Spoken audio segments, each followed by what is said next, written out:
This is what Boko Haram told me.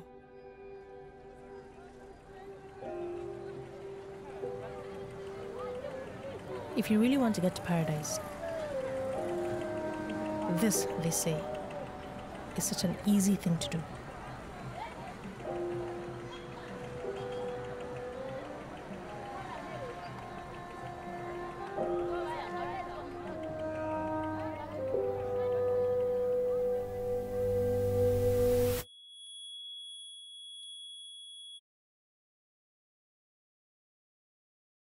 It goes against everything in the society that we live in.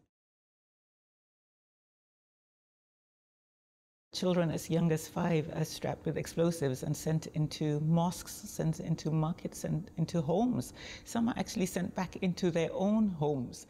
And the idea is to really strike out in any way that they can, just to continue this carnage, this horror.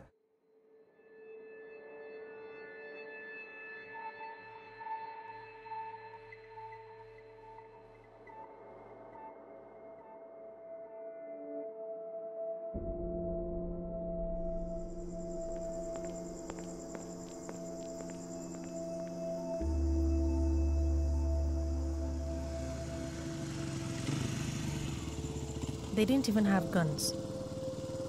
And at first, I had no idea they were Boko Haram fighters.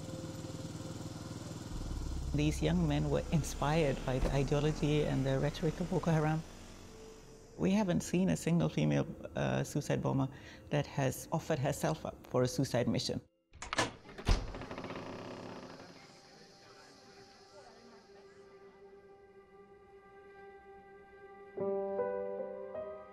They give you a choice: marry a fighter or go on a mission. I told them I don't want to marry because I'm still too young. The older girls tell us they don't care how old you are. If you marry one of them, they will go to you for private affairs day and night. It's an incentive for their young men to remain in the group if they can get them wives. So they form these family units within the movement. And a lot of the girls who reject the offer of marriage are sent on missions. They were brainwashing them and telling them, you're doing this for Allah and you're going to go straight to heaven and all this stuff. They were also being told that if you don't do it, we're going to kill you.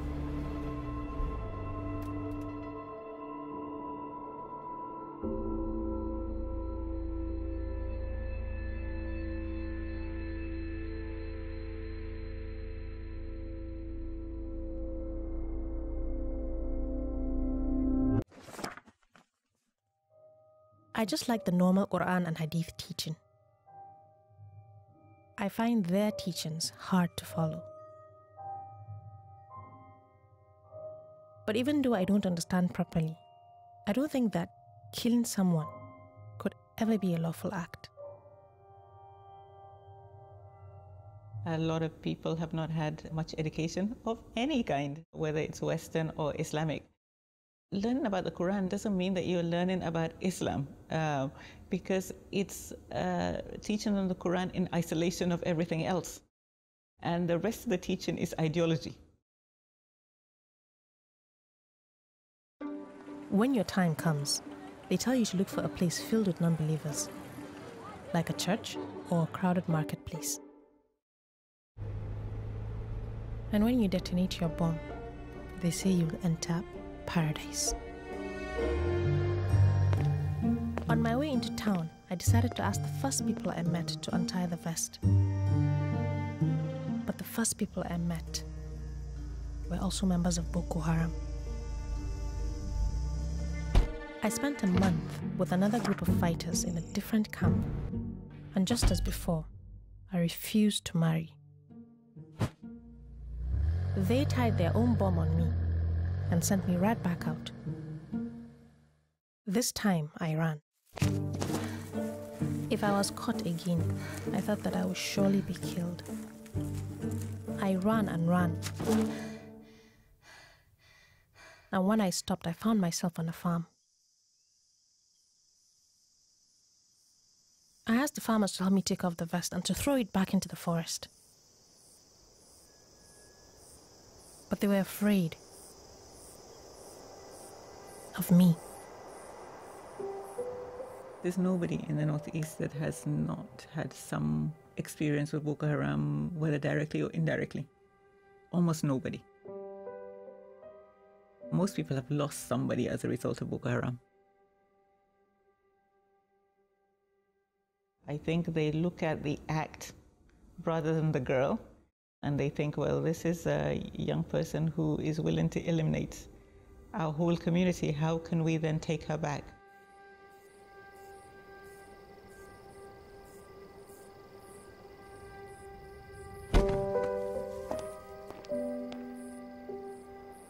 These are kids, first of all, and these are victims. So you're taken against your will. You've lived with these people in horrendous conditions, away from your parents, guardians, everybody you know. Then you're strapped with explosives. You come back to the community, and by the grace of God, it doesn't go off. And now the community rejects you. It's very, very sad.